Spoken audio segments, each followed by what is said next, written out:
നമുക്ക് ഒരു ഇന്ത്യൻ കമ്മ്യൂണിറ്റിയിൽ നിന്ന് വരുന്ന നമുക്ക് മനസ്സിലാവും ഇത് എവിടെ നടക്കുന്നതാണ്, ഇവരിത് എന്നെ കണ്ടുകൊണ്ടായി പറഞ്ഞിരിക്കുന്നത് നമുക്ക് മനസ്സിലാവും. കീമോതെറാപ്പിയേക്കാൾ നല്ലതാണ് നാരങ്ങ വെള്ളം. അതും ചെറു ചൂടുവെള്ളത്തിൽ ഒരു നാരങ്ങ വെള്ളം കുടിച്ചാൽ കീമോതെറാപ്പിയേക്കാൾ 1000 മടങ്ങ് എഫക്റ്റ് ഉണ്ടാകും. 3 സ്പൂൺ വെന്ത വെളിച്ചെണ്ണ കഴിക്കുക, വെണ്ടയ്ക്കയുടെ മുകളിൽ കൂടെ ധാര കൂരിട്ട് വേറെന്തോ ചെയ്യുക. ഇങ്ങനത്തെ കുറേ കുന്തപ്പരാണ്ടികൾ ഒരു കാലത്ത് പറഞ്ഞു നടന്നതാണ്. അപർണ ശ്രീവാസ്തവ എന്നിട്ട് നമ്മുടെ ഇന്ത്യൻ കുട്ടി പറഞ്ഞു കൊടുത്തിരിക്കുന്നു, നിങ്ങൾ സഹജ യോഗ ചെയ്യുക. നിങ്ങളുടെ ശരീരത്തിനുള്ളിലെ കുണ്ടലിനി ശക്തി, ഇന്നർ കുണ്ടലിനി എനർജി എന്ന് പറയും. ഇതൊക്കെ പറഞ്ഞു കൊടുക്കുന്നതിന് എന്നാ പറയേണ്ടെന്ന് അറിയത്തില്ല. പണ്ഡിറ്റ് ഹരിപ്രസാദ് ചൗരസിയുടെ പുല്ലാങ്കുഴൽ സംഗീതം ആസ്വദിക്കുക. കാരണം എങ്കിൽ മാത്രമേ നിങ്ങളുടെ മാനസിക സമ്മർദ്ദം കുറയൂ. ഞാൻ ഒരു പ്രത്യേക പാർട്ടിയെക്കുറിച്ചല്ല പറയുന്നതെങ്കിലും നിങ്ങൾക്ക് എൻ്റെ ഈ ചിരിയിൽ നിന്ന് ഊഹിക്കാം ഞാൻ എന്തോ തേങ്ങ ആരെക്കുറിച്ച് ഈ പറഞ്ഞുകൊണ്ടിരിക്കുന്നത്. അല്ലാതെ നിങ്ങളുടെ പ്രാർത്ഥനകളും എടുക്കും. നിങ്ങൾ വിളിക്കുമ്പോൾ ഇറങ്ങി വന്നിട്ട് തൊടുന്ന ദൈവത്തെ കാണിക്കുന്നതൊന്നും നിങ്ങളുടെ പണിയല്ലെന്ന് മനസ്സിലാക്കുക. ഹലോ ഫ്രണ്ട്സ്, ഇച്ചേക്കൊച്ചിലേക്ക് സ്വാഗതം. വളരെ നാണക്കേടുണ്ടാക്കുന്ന ടൈപ്പിലുള്ള ഒരു ന്യൂസാണ്. വീണ്ടും ഇന്ത്യൻ വംശജയായിട്ടുള്ള ഒരു NHS സ്റ്റാഫിനെ കുറിച്ച് ഉണ്ടായിരിക്കുന്ന ഇഷ്യൂ ആണ്. ഇപ്പോൾ കഴിഞ്ഞ 2 ദിവസമായിട്ട് ഇവിടുത്തെ നാഷണൽ മീഡിയക്കകത്ത് മുഴുവൻ UK ആണ് പറയുന്നത്. നാഷണൽ മീഡിയ മുഴുവൻ നടന്നിരിക്കുകയാണ്. അപർണ ശ്രീവാസ്തവ പുള്ളിക്കാരി NHS ഒരു ഹോസ്പിറ്റലിലെ ഡയറ്റീഷ്യൻ ആയിരുന്നു. ഹള്ളം എന്ന് പറയുന്ന സ്ഥലത്ത് ഈസ്റ്റ് റൈഡിംഗ് കമ്മ്യൂണിറ്റി ഡയറ്റീഷ്യൻ സംഘത്തിലെ ലോക്കം, അതായത് ഏജൻസി സ്റ്റാഫ് പോലെ വർക്ക് ചെയ്യുന്ന ഒരു ഡയറ്റീഷ്യൻ ആയിരുന്നു പുള്ളിക്കാരി. 2018 വരെ കണ്ട ഇഷ്യൂ ആണ് ഈ സംഭവം. എനിവേ, പുള്ളിക്കാരി പറഞ്ഞിരിക്കുന്ന അല്ലെങ്കിൽ കൊടുത്തിരിക്കുന്ന ചില ഉപദേശങ്ങൾ മെഡിക്കൽ സയൻസിന് തന്നെ മനസ്സിലാകാത്ത വണ്ണം അതിഭീകരമായിട്ടുള്ള അതിനൂതനമായിട്ടുള്ള, ഇത് ചെയ്തു കഴിഞ്ഞാൽ നിങ്ങൾക്ക് ഇനി ഒന്നുകൊണ്ട് പേടിക്കേണ്ട, പാത്രം കൊട്ടി കൊറോണ ചാകും എന്ന് പറയുന്ന ആളെ ഫോളോ ചെയ്യുന്ന പരുവത്തിലുള്ളൊരു സെറ്റപ്പാണ് ഈ പുള്ളിക്കാരി കാണിച്ചിരിക്കുന്നത്. നമുക്ക് ഒരു ഇന്ത്യൻ കമ്മ്യൂണിറ്റിയിൽ നിന്ന് വരുന്ന നമുക്ക് മനസ്സിലാവും ഇത് എവിടെ നടക്കുന്നതാണ്, ഇവരിത് എന്നെ കണ്ടുകൊണ്ടായി പറഞ്ഞിരിക്കുന്നത് നമുക്ക് മനസ്സിലാവും. പറഞ്ഞിരിക്കുന്ന കാര്യങ്ങൾ എന്നാണ് ശേഷം ഒന്ന് പെട്ടെന്ന് പറഞ്ഞാൽ നിങ്ങൾക്ക് സംഭവം പിടികിട്ടും. കീമോതെറാപ്പി, ക്യാൻസറിന് ചെയ്യുന്ന ചികിത്സ എന്ന് എല്ലാവർക്കും അറിയാം. കീമോതെറാപ്പിയേക്കാൾ നല്ലതാണ് നാരങ്ങ വെള്ളം. അതും ചെറു ചൂടുവെള്ളത്തിൽ ഒരു നാരങ്ങ വെള്ളം കുടിച്ചാൽ കീമോതെറാപ്പിയേക്കാൾ 1000 മടങ്ങ് എഫക്റ്റ് ഉണ്ടാവും. പിന്നെ ഭക്ഷണം കഴിക്കുമ്പോൾ എപ്പോഴും ഉദരസംബന്ധമായിട്ടുള്ള അസുഖങ്ങൾക്ക് വേണ്ടി ഭക്ഷണം 32 തവണ വായിലിട്ട് ചവയ്ക്കണം, എന്നിട്ട് ഇറക്കാവൂ. എങ്കിൽ മാത്രമേ ഭക്ഷണം കൊണ്ട് ദേഹത്തിന് എഫക്റ്റ് ഉണ്ടാവൂ. നിങ്ങൾക്ക് എന്ത് തരത്തിലുള്ള രോഗമുണ്ടെന്നുള്ളത് പ്രശ്നമേ അല്ല. നിങ്ങൾ യോഗ ചെയ്യുക. യോഗ ചെയ്താൽ നിങ്ങളുടെ എല്ലാ ഉണരും, കുണ്ടലിനി ഉണരും, മറ്റവരുണരും, മറിച്ചവനും ഉണരും. എല്ലാവരും ഉണർന്നിട്ട് നിങ്ങളുടെ എല്ലാ അസുഖങ്ങളും മാറും. ശേഷം ഇതൊക്കെ ഏറെ തുടക്കം മാത്രമാണ്. ഇതുപോലത്തെ ഒരു കെട്ട് ഉപദേശങ്ങൾ ഒരു ഡയറ്റീഷ്യനാണെന്ന് ഓർക്കണം. അല്ലാതെ ഒരു ചെറുകിടെ ഒരു എവിടെ ഇരിക്കുന്നത് നമ്മളെപ്പോലത്തെ ഒരു നേഴ്സുമാരുടെ കാര്യമല്ല ഈ പറയുന്നത്. ഒരു ഡയറ്റീഷ്യൻ, ഒരു നല്ല പദവി ഇരിക്കുന്ന, നല്ലതായിട്ട് ആൾക്കാരെ കൺസൾട്ട് ചെയ്തുകൊണ്ടിരിക്കുന്ന ഒരു നല്ല ടീമിൻ്റെ ഭാഗമായിരിക്കുന്ന ഒരു കൺസൾട്ടൻ്റ് ആയിട്ട് ഒരു ഡയറ്റീഷ്യന് കൊടുത്തിരിക്കുന്ന ഡയറ്റീഷ്യന് കൊടുത്തിരിക്കുന്ന ഉപദേശങ്ങളാണ് ഇതൊക്കെ. ചെറിയ ആൾക്കാർക്കൊന്നും തന്നെ കൊടുത്തിരിക്കുന്നത് കേട്ടോ. ക്യാൻസർ ചികിത്സ മുതൽ പാർക്കിൻസൺസ് വരെയുള്ള രോഗികൾക്ക് കൊടുത്ത ഉപദേശങ്ങളാണ് ഇതൊക്കെ. ഈ പുള്ളിക്കാരുടെ ചിന്തയിൽ ഇതെല്ലാം പെർഫെക്റ്റ് കാര്യങ്ങളാണ് പുള്ളിക്കാർ പറയുന്നത്. പറഞ്ഞതിനകത്തൊന്നും ഒരു തെറ്റുമില്ല എന്നാണ് തുടക്കത്തിലൊക്കെ പറഞ്ഞിരുന്നതെങ്കിലും കാലക്രമേണ കാര്യങ്ങൾ മാറി മറിഞ്ഞു. അപർണയുടെ ഏറ്റവും വലിയ വിചിത്രമായിട്ടുള്ള അവകാശവാദമായിരുന്നു ക്യാൻസറിൻ്റെ ചികിത്സ. കാരണം പുള്ളിക്കാരിക്ക് ക്യാൻസർ എന്ന് പറഞ്ഞ വസ്തുവിനെ ഭയങ്കര പുച്ഛമാണ്. ക്യാൻസർ എന്ന് പറഞ്ഞ വസ്തു ഒരിക്കലും ഉണ്ടാകാൻ യാതൊരു ചാൻസ് വരെ, പഞ്ചസാരയുടെ പ്രസൻസ് കൊണ്ടാണ് ക്യാൻസർ ഉണ്ടാകുന്നതാണ് പുള്ളിയുടെ നയം. ക്യാൻസറിൻ്റെ ചികിത്സയ്ക്കകത്ത് കീമോതെറാപ്പിയിൽ 1000 മടങ്ങ് എഫക്റ്റീവാണ് അതിനെക്കാട്ടിലും നാരങ്ങ വെള്ളം കുടിക്കുന്നത്, അതും ചെറു ചൂടുവെള്ളത്തിൽ എന്നുള്ളതായിരുന്നു. ഒരു നാരങ്ങ മുഴുവനായിട്ട് പിഴിഞ്ഞ് കുടിക്കുന്നത് എന്നുള്ളതായിരുന്നു പുള്ളിയുടെ അവകാശവാദം. ഇത് പുള്ളിക്കാരി വെറുതെ പറയുകയല്ല ചെയ്തത്, അങ്ങോട്ടോട്ട് പറഞ്ഞു നടക്കുകയല്ല ചെയ്തത്. പുള്ളിക്കാരുടെ സഹപ്രവർത്തകയ്ക്ക് കൊളീഗ്സ് എന്നാണ് അവർ അറിയപ്പെടുന്നത്. അതുപോലെ ക്യാൻസർ ഒഴിവാക്കാൻ വേണ്ടി രാവിലെ എന്നും 3 സ്പൂൺ വെളിച്ചെണ്ണ കഴിച്ചാൽ, വെളിച്ചെണ്ണ എന്ന് പറഞ്ഞാൽ സംഭവം വളരെ കോമൺ അല്ല. അതും എനിക്കറിയാം ഇത് ആരെന്നെ എവിടുന്ന് ഈ പറഞ്ഞുകൊണ്ട് വരുന്നുള്ളത് അറിയാം. ഇതൊക്കെ നമ്മുടെ നാട്ടിലെ പ്രകൃതി ചികിത്സകരുടെ ഒരു കാലത്തെ ഡയലോഗുകളായിരുന്നു. 3 സ്പൂൺ വെന്ത വെളിച്ചെണ്ണ കഴിക്കുക, വെണ്ടയ്ക്കയുടെ മുകളിൽ കൂടെ ധാര കൂരിട്ട് വേറെന്തോ ചെയ്യുക. ഇങ്ങനത്തെ കുറേ കുന്തപ്പരാണ്ടികൾ ഒരു കാലത്ത് പറഞ്ഞു നടന്നതാണ്. ഈ ടീം അതിൻ്റെ ഏതോ തായ് വഴി കൂടെയും ചാർച്ചക്കാരി കൂടെയും നടന്നു പോയിട്ട് കയറി വന്ന ടീമാണ്. അൺഫോർച്ചുനേറ്റ്ലി വർക്ക് ചെയ്യുന്ന സ്ഥലം ഇതായിപ്പോയി, വർത്താനം പറഞ്ഞ രീതി ഇതായിപ്പോയി, പറഞ്ഞ സ്ഥലം മാറിപ്പോയി. അങ്ങനെ കിട്ടിയ പണിയാണ്. ഏതായാലും കൊളീഗ്സ് എന്ന് പറഞ്ഞ വ്യക്തി ഏത് ഭാഷക്കാരിയാണോ ഏത് ലാംഗ്വേജിലുള്ള നാട്ടുകാരിയാണോ ഡിസ്ക്ലോസ് ചെയ്തിട്ടില്ല. അവരാണ് ആദ്യമായിട്ട് ഈ സംഭവം അധികാരികളുടെ ശ്രദ്ധയപ്പെടുത്തുന്നത്. സംതിങ് റോങ്, ഈ പുള്ളിക്കാരി കൊടുക്കുന്ന ഉപദേശങ്ങൾക്കകത്തും പുള്ളിക്കാരുടെ ഡിസ്കഷനകത്തും സംതിങ് ഓഫ് ട്രാക്കായിട്ട് എന്തൊക്കെ കാര്യങ്ങളുണ്ടെന്ന് ആദ്യമേ പറയുന്നത്. എനിവേ, ഇതിൻ്റെ പുറകെ ഇവർ അന്വേഷണം ആരംഭിച്ചു, അധികാരികൾ അന്വേഷണം ആരംഭിച്ചു. അടുത്തത് കേട്ടതാണ് 91 വയസ്സായിട്ടുള്ള പുള്ളിക്കാരന് പാർക്കിൻസൺ രോഗമാണ്. അപ്പം പാർക്കിൻസൺ രോഗം ഭയങ്കര മൂർച്ഛിച്ചു. 91 വയസ്സിൽ പാർക്കിൻസൺ എന്നൊക്കെ പറഞ്ഞു കഴിഞ്ഞാൽ വിറച്ച് നിൽക്കുന്നൊരു അസുഖമാണ്. നമുക്ക് ഒരു തരത്തിലും മാനേജ് ചെയ്യാൻ ഭയങ്കര ബുദ്ധിമുട്ടുള്ള സാഹചര്യം. ആ പുള്ളിക്കാരനോട് ഈ പുള്ളിക്കാരി ഡയറ്റീഷ്യൻ പറഞ്ഞു കൊടുത്തു, അപർണ ശ്രീവാസ്തവ എന്നിട്ട് നമ്മുടെ ഇന്ത്യൻ കുട്ടി പറഞ്ഞു കൊടുത്തിരിക്കുന്നു, നിങ്ങൾ സഹജ യോഗ ചെയ്യുക. എന്നതാണെന്ന് മനസ്സിലാകാത്തവർക്ക് വേണ്ടി ഒന്ന് പറയാം. ഈ സഹജ യോഗ എന്ന് പറഞ്ഞാൽ 1970 ശ്രീ മാതാജി നിർമ്മലാദേവി സ്ഥാപിച്ചെടുത്ത അല്ലെങ്കിൽ സൃഷ്ടിച്ചെടുത്ത ഒരു പരിശീലന രീതിയാണ്. യോഗയുടെ തന്നെ ഒരു പരിശീലന രീതിയാണ്. എനിക്ക് ഈ സംഭവം കാര്യമായിട്ട് അറിയത്തില്ല. അതുകൊണ്ട് സഹജയോഗ എന്തുവാന്ന് അറിയാവുന്നവർ കീഴെ കമൻറ്റ് ചെയ്യാം.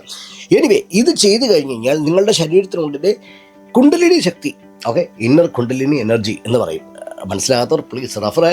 നമ്മളൊക്കെ ഓൾഡ് ജനറേഷൻ, നമുക്കൊന്നും അറിയില്ല പുതിയ ജനറേഷൻ എന്നൊക്കെ പറഞ്ഞു കൊടുക്കുന്നത്. എനിവേ, കുണ്ടലിനി ശക്തി ഉണർത്തി കഴിഞ്ഞ് കഴിഞ്ഞാൽ നിങ്ങളുടെ പാർക്കിൻസൺ രോഗം മാറി നിങ്ങളുടെ ഉള്ളിൽ എന്താ പറയുക, തോട്ട്ലെസ് അവെയർനെസ്സും പിന്നെ സെൽഫ് റിയലൈസേഷനും ഉണ്ടാകും. തോട്ട്ലെസ് അവെയർനെസ് ഉണ്ടാകുകയും സെൽഫ് റിയലൈസേഷൻ നിങ്ങൾക്ക് ഉണ്ടാകുകയും ചെയ്യും. അങ്ങനെ നിങ്ങളുടെ പാർക്കിൻസൺ നിങ്ങളെ വിട്ടങ്ങോട്ട് മാറി ഇപ്പുറത്തെ കസേരയിരിക്കും. ഇതൊക്കെ പറഞ്ഞു കൊടുക്കുന്നതിന് എന്നാ പറയേണ്ടെന്ന് അറിയത്തില്ല. നിങ്ങൾക്കൊരു ഹെൽത്ത് സിസ്റ്റത്തിൻ്റെ ഭാഗമായിട്ട് വർക്ക് ചെയ്യുമല്ലേ, പോട്ടെ. നാട്ടിൽ നിന്നുകൊണ്ട് ഇതുപോലത്തെ പലതും പറഞ്ഞു. ചാണകം തിന്ന് കഴിഞ്ഞാൽ മറ്റേത് മാറും, പിന്നെ ചൊറി മാറണമെങ്കിൽ പശുമൂത്രം കുടിച്ചാൽ മതി, ഇതൊക്കെ നാട്ടിൽ നിന്ന് പറയാം. ഇവിടെ വേറൊരു വെസ്റ്റേൺ കൺട്രി വന്ന് അവരുടെ പ്രോട്ടോക്കോളിൻ്റെ ഭാഗമായിട്ട് നിങ്ങൾ ഒരിടത്ത് ജോയിൻ ചെയ്തിട്ട് അതനുസരിച്ച് വർക്ക് ചെയ്തോളാം എന്ന് എഗ്രിമെൻറ്റിൽ ഉണ്ടാക്കിയിട്ട് നിങ്ങൾ കൊടുക്കുന്ന ഉപദേശം നിങ്ങളുടെ വീട്ടിൽ ഇരിക്കുന്ന എൻ്റെ വല്യമ്മ പറഞ്ഞിട്ടുണ്ട്, മഞ്ഞൾ അരച്ചിട്ട് ചാണകത്തിൽ കലക്കി നെറ്റിയെ തൊട്ട് കഴിഞ്ഞാൽ എനിക്ക് ഇനി മുതൽ പനി വരില്ല എന്നൊക്കെ പറഞ്ഞു കഴിഞ്ഞാൽ എന്ത് പറയേണ്ടത്, എനിക്ക് ഒന്നും പറയുന്നില്ല. എനിവേ, ഇത് അന്വേഷണം നടത്തിയ ടീമാണ്, അതിനെക്കാട്ട് വലിയ ടീമാണ്. ഈ അന്വേഷണം നടത്തിയ ട്രിബ്യൂണലിൽ കണ്ടെത്തിയിരിക്കുന്നത് കുണ്ടലിനി ശക്തി ഉണർത്താനായിട്ട് യോഗ രീതി ഒരു ക്ലിനിക്കൽ ഡയറ്റീഷ്യൻ പറയരുതായിരുന്നു അത്രേ. അത് പറയാൻ വേറെ ആൾക്കാരുണ്ട്, അതൊരു ഡയറ്റീഷ്യൻ പറയേണ്ട വാചകമല്ലായിരുന്നു. പിന്നെ പാർക്കിൻസൺ രോഗമുള്ള 91 വയസ്സൊരു മനുഷ്യനോട് ഒരു സൂപ്പർവിഷനും ഇല്ലാതെ യോഗ ചെയ്യാൻ ആവശ്യപ്പെട്ടു. അങ്ങനെ ചെയ്യാവോ? പുള്ളി ഉരുണ്ട് പടച്ച് വീണാലോ? It's not safe. എനിവേ, ഏതായാലും ഈ ട്രിബ്യൂണൽ അതിന് പറ്റിയ ടീം എല്ലാവരും കൂടി കലക്കി അവസാനം കുഞ്ഞിനെ ഇല്ലാതാക്കിയിട്ടു. അതിനിടയ്ക്ക് അടുത്ത സംഭവം പറയുന്നത് 32 തവണ ചവയ്ക്കണം എന്ന് പറഞ്ഞ സംഭവം. ഭക്ഷണം കഴിക്കുമ്പോൾ ഓരോ ഉരുളയും കൃത്യം 32 തവണ എണ്ണി ചവയ്ക്കണം എന്നാണ് പുള്ളിക്കാർ കൊടുത്ത നിർദ്ദേശം. അപ്പം എന്നിട്ട് ഈ രോഗാവസ്ഥയ്ക്ക് ഒട്ടും അനുയോജ്യമല്ലാത്ത ആൾക്കാർക്ക് പോലും ഇവർ പറഞ്ഞിരിക്കുന്നത് ഫിസി ഡ്രിങ്ക്സ് കഴിക്കണം. അത് നിങ്ങളുടെ ഉള്ളിലെ കുണ്ടലിനിയുടെ കൂട്ടത്തിൽ ഉണരുന്ന ഏതൊരു ശക്തിയായിരിക്കും, എനിക്കറിയത്തില്ല എന്ത് ശക്തിക്ക് വേണ്ടിയാണ്. ഫിസി ഡ്രിങ്ക്സ് കഴിച്ചു കഴിഞ്ഞാൽ നിങ്ങളുടെ ഉള്ളിലെ ഗ്യാസ് വെളിയിൽ പോകുന്നതായിരിക്കും പുള്ളി ഉദ്ദേശിക്കുന്നത്. അതിൻ്റെ എക്സ്പ്ലനേഷൻ ഇവർ പറയുന്നില്ല, ഒരു മീഡിയക്കാരും പറഞ്ഞില്ല. ഞാൻ ഇതിൻ്റെ കേസ് നോട്ട് തപ്പിയിട്ട് എനിക്ക് കിട്ടിയിട്ടില്ല. പക്ഷേ തമാശയാണ്, ഇതൊക്കെ ആര് പറഞ്ഞു കൊടുക്കുന്നതാണെന്ന് എനിക്ക് മനസ്സിലാകുന്നില്ല. ഇങ്ങനെ കത്തുന്നതാണ് പിടികിട്ടുന്നില്ല. അതുപോലെ സംഗീത ചികിത്സ, മാനസിക സമ്മർദ്ദം അധികമാകുമ്പോൾ നിങ്ങൾ ക്ലാസിക് FM തന്നെ കേൾക്കണം. വേറൊരു ചാനലും കേട്ടിട്ട് കാര്യമില്ല, വേറൊരു റേഡിയോ കേട്ടിട്ട് കാര്യമില്ല, ക്ലാസിക് FM തന്നെ കേൾക്കണം. ഇതൊക്കെ ഒരുപക്ഷെ പുള്ളിക്കാരുടെ പേഴ്സണൽ ഒപ്പീനിയൻ പറഞ്ഞതായിരിക്കാം. പക്ഷെ കേട്ട ആൾക്കാർക്ക് ഇതൊരു ഒരു നിർദ്ദേശമായിട്ടാണ് മനസ്സിലായത്, അല്ലേ? അവരുടെ ഉത്തരവാദപ്പെട്ട സ്ഥാനത്തിരിക്കുവാണ്. അത് മാത്രമല്ല, പണ്ഡിറ്റ് ഹരിപ്രസാദ് ചൗരസിയുടെ പുല്ലാങ്കുഴൽ സംഗീതം ആസ്വദിക്കുക. കാരണം എങ്കിൽ മാത്രമേ നിങ്ങളുടെ മാനസിക സമ്മർദ്ദം കുറയൂ. അതിന് കഴിവില്ലെങ്കിൽ, അത് തപ്പിയിട്ട് കിട്ടുന്നില്ലെങ്കിൽ ക്ലാസിക് FM ആസ്വദിച്ചു കേട്ടോ. ഇളവുണ്ട്, എന്തിനും ഇളവുണ്ട്. വേറൊരു കോമഡിയാണ്, നിങ്ങൾ പ്രത്യേക ഒരു ക്ലിനിക്കൽ കാരണം പുള്ളിക്കാർ പറയുന്നില്ല. പക്ഷേ പുള്ളിക്കാർ പറഞ്ഞത് ലിഡിൽ എന്ന് പറഞ്ഞ സൂപ്പർ മാർക്കറ്റ് നമുക്ക് എല്ലാവർക്കും അറിയാം. ലിഡിലെ ബിസ്ക്കറ്റുകൾ ബ്രാഗ് അല്ലെങ്കിൽ ആസ്പാൾ ബ്രാൻഡുള്ള ആപ്പിൾ സിഡർ വിനാഗിരി ഇതുപോലത്തെ സാധനങ്ങൾ വാങ്ങിച്ച് ഉപയോഗിക്കണം. അതിന് കാരണമൊന്നും പുള്ളിക്കാർ പറയുന്നില്ല, എന്തിനു വേണ്ടി ഉപയോഗിക്കണമെന്ന്, എന്താ അതിൻ്റെ ക്ലിനിക്കൽ ബാക്ക്ഗ്രൗണ്ട് ഒന്നും പുള്ളിക്കാർ പറയുന്നില്ല. എല്ലാവർക്കും കൊടുക്കുന്ന പൊതു ഉപദേശങ്ങളിൽ പെടുന്നു എന്ന് കേൾക്കുന്നു. എക്സ്പ്ലനേഷൻ ചോദിക്കുമ്പോൾ പുള്ളിക്ക് എക്സ്പ്ലനേഷൻ പറയാനില്ല. ബേസിക്കലി പുള്ളിക്കാർ ശ്രമിക്കുന്നത് മൊത്തം പ്രകൃതിയിലേക്ക് മടങ്ങും, പ്രകൃതിയിലേക്ക് മടങ്ങും. ഈ മോഡേൺ മെഡിസിൻ ഒന്നുമല്ല, പ്രകൃതിയിലേക്ക് മടങ്ങും എന്നുള്ള സംഭവമാണ് പുള്ളിക്കാർ പറയാൻ ഉദ്ദേശിച്ചത്. സ്യൂഡോ സയൻസ് എന്നോ മറ്റുള്ള കാര്യങ്ങളൊന്നും ഞാൻ പറയാൻ ഉദ്ദേശിക്കുന്നില്ല. ഇത് എവിടുന്ന് വന്നു, ആര് ഫീഡ് ചെയ്ത് കൊടുത്ത ഐറ്റം ആണെന്നുള്ളത് ചിന്തിച്ചാൽ മതി. ഞാൻ ഒരു പ്രത്യേക പാർട്ടിയെക്കുറിച്ചല്ല പറയുന്നതെങ്കിലും നിങ്ങൾക്ക് എൻ്റെ ഈ ചിരിയിൽ നിന്ന് ഊഹിക്കാം ഞാൻ എന്തോ ആരെക്കുറിച്ച് ഈ പറഞ്ഞുകൊണ്ടിരിക്കുന്നത്. എൻ്റെ പൊന്നടാവെ, ചോറ് തിന്നുന്ന ഒരു ബുദ്ധിയിലും കാണിക്കുക എന്ന് പോട്ടെ, ദാല് തിന്നുന്നത് റൊട്ടി തിന്നുന്നതായിട്ടുള്ള ബുദ്ധിയിലും കാണിക്കണേ എന്നേ പറയാനുള്ളൂ. എനിവേ, ഏതായാലും ഇവരുടെ health and care professional tribunal service HCPTS എന്ന് പറയും, അവർ നടത്തിയ അന്വേഷണത്തിലാണ് വലിയ ഗുരുതരമായ വീഴ്ചകൾ കണ്ടെത്തുന്നത്. ഈ കൊളീഗ്സ് എന്ന് പുള്ളിക്കാരൻ ആദ്യം റിപ്പോർട്ട് ചെയ്യുന്നത്. ആദ്യത്തെ 2 വർഷം കുറേ നിയന്ത്രണങ്ങളായിരുന്നു ഏർപ്പെടുത്തിയിരുന്നത് ഈ അന്വേഷണത്തിൻ്റെ സമയത്ത്. ആ സമയത്ത് പുള്ളിക്കാരുടെ ആർഗ്യുമെൻ്റ് പറഞ്ഞു കഴിഞ്ഞാൽ, ഞാനിത് ആരോടും ഉപദേശിച്ചിട്ടില്ല, ഞാൻ ഈ പുള്ളിക്കാരിക്ക് കൊളീഗ്സിലേക്ക് ഞാൻ എൻ്റെ വാട്സപ്പ് മെസ്സേജ് അയക്കുകയാണ് ചെയ്തത്.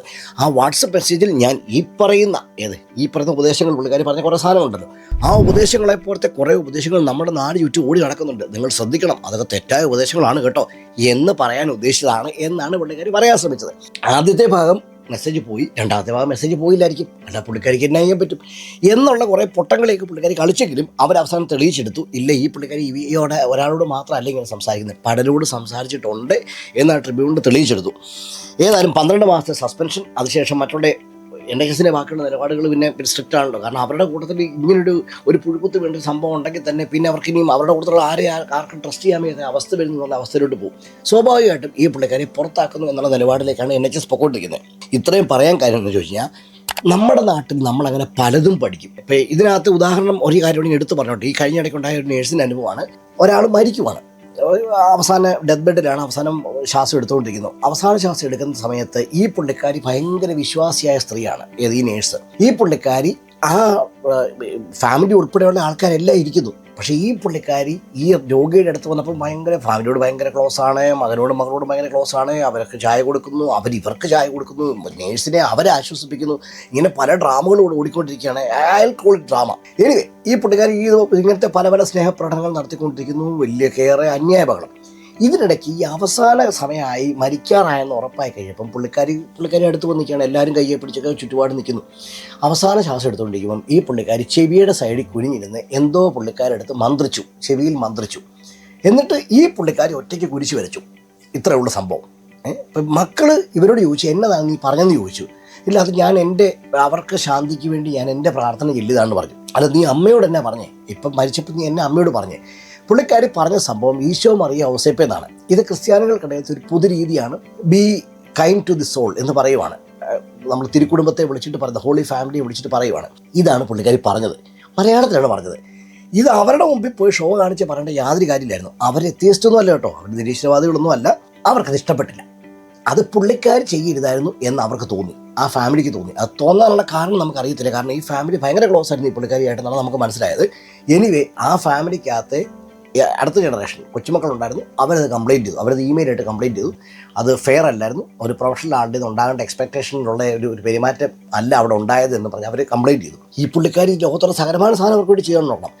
മകനും മകളും അവർ പ്രായമായവരാണ്. മകനും മകളും ഈ പുള്ളിക്കാരുടെ കൂട്ടത്തിൽ നിന്നു. അത് കുഴപ്പമില്ല, ഞാൻ ഒരു നല്ല ഇൻറ്റൻഷന് വേണ്ടി ചെയ്തല്ല, അത് കുഴപ്പമില്ല എന്നൊക്കെ പറഞ്ഞു നോക്കി. പക്ഷേ ആ ഗ്രാൻഡ് കിഡ്സ് പറയുന്നത് അത് ഫെയർ അല്ല. അത് കുഴപ്പമുണ്ടോ ഇല്ലയോ എന്നുള്ളതല്ല ഞങ്ങൾ ചോദിക്കുന്നത്. അതൊരു ഹാമം ഉണ്ടാക്കിയിട്ടില്ല. അവരുടെ ഇൻറ്റൻഷൻ നല്ലതായിരുന്നു. പക്ഷേ ഇനി പുള്ളിക്കാർ ഇത് ആവർത്തിക്കാതിരിക്കാൻ വേണ്ടി പറയുവാണ്, അത് ചെയ്യരുത്. ഒരു പ്രൊഫഷണൽ യൂണിഫോം ഇട്ട് നിങ്ങൾ കൊടുക്കുന്ന സർവീസിനകത്ത് നിങ്ങൾ നിൽക്കുമ്പോൾ നിങ്ങൾ ചെയ്യരുതാത്തൊരു കാര്യമാണ് ചെയ്തത്. അത് ഇനി മുതൽ വേറൊരാളുടെ അടുത്ത് ആവർത്തിക്കരുത് എന്ന് മാത്രമേ ഞങ്ങളുടെ ഉദ്ദേശമുള്ളൂ. NMCക്ക് റിപ്പോർട്ട് ചെയ്തോ ഇല്ലയോ എന്ന് എനിക്കറിയത്തില്ല. ഈ പുള്ളിക്കാരി സസ്പെൻഷനാണ് ഇപ്പം എന്ന് മാത്രം എനിക്കറിയാം. അതും മാനേജറെ ഭീഷണിപ്പെടുത്തി സസ്പെൻഷനിലാക്കുകയാണെന്നാണ് കേൾക്കുന്നത് മറ്റുള്ളവർ. കാരണം ഈ പുള്ളിക്കാരുടെ ഈ സ്വഭാവം തന്നെ പ്രാർത്ഥനയാണ്. ഫുൾ ടൈം എല്ലാവരും അങ്ങ് നവീകരിച്ച് പ്രാർത്ഥന ജീവിക്കുക.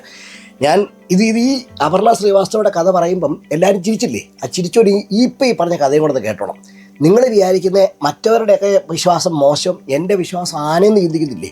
എല്ലാവരുടെ വിശ്വാസം കണക്കാണ്. നിങ്ങളുടെ വിശ്വാസവും നിങ്ങളുടെ ദൈവ സ്വാധീനവും നിങ്ങളുടെ ദൈവത്തിലുള്ള കരുതലും കാണിക്കാൻ വേണ്ടിയല്ല നിങ്ങളുടെ പ്രൊഫഷനകത്ത് നിൽക്കുന്നത്. നിങ്ങൾ പ്രൊഫഷനകത്ത് നിൽക്കുന്നത് ഈ വാങ്ങിക്കുന്ന കാശിന് പണിയെടുക്കാൻ വേണ്ടിയാണ്. ആ പണി മാത്രം എടുക്കുക. പ്രാർത്ഥിക്കാൻ ഒരു ചാപ്ലിൻ വരും, അല്ലെങ്കിൽ ഒരു അച്ഛൻ വരും, വരുത്തണേ അവർ ചെയ്തോളും, അല്ലെങ്കിൽ ഇവർ പറഞ്ഞോളും, അപ്പോൾ അവർ വന്ന് ചെയ്തോളും. അല്ലാതെ നിങ്ങളുടെ പ്രാർത്ഥനയുള്ള എടുക്കും. നിങ്ങൾ വിളിക്കുമ്പോൾ ഇറങ്ങി വന്നിട്ട് തൊടുന്ന ദൈവത്തെ കാണിക്കുന്നതൊന്നും നിങ്ങളുടെ പണിയല്ലെന്ന് മനസ്സിലാക്കുക. അത് ഏതവൻ ചെയ്താലും ഇവിടെ പണി കിട്ടും. അല്ലാതെ ക്രിസ്ത്യാനി ചെയ്താലും മുസ്ലിം ചെയ്താലും ഹിന്ദു ചെയ്താലും പ്രത്യേകിച്ച് ഇളവൊന്നും ഇതിനകത്തില്ല എന്ന് മാത്രം ഒന്ന് ഓർപ്പിച്ചുകൊള്ളട്ടെ. ദയവ് ചെയ്ത് മനസ്സിലാക്കുക, നമ്മുടെ പ്രൊഫഷണൽ, നമ്മുടെ പ്രൊഫഷനകത്ത് നമുക്കറിയുന്ന പണി മാത്രം ചെയ്യുക. യുവർ സ്കോപ്പ് ഓഫ് വർക്ക് അല്ലേ, സ്കോപ്പ് ഓഫ് നിങ്ങൾക്കറിയാം നിങ്ങളുടെ സ്കോപ്പ് എന്തുവാന്നുള്ളത്. അതിനകത്ത് മാത്രം ഒതുങ്ങി നിൽക്കുക.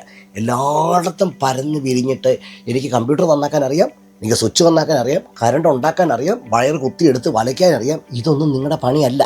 അതൊന്നും ചെയ്യാൻ പോകരുത്.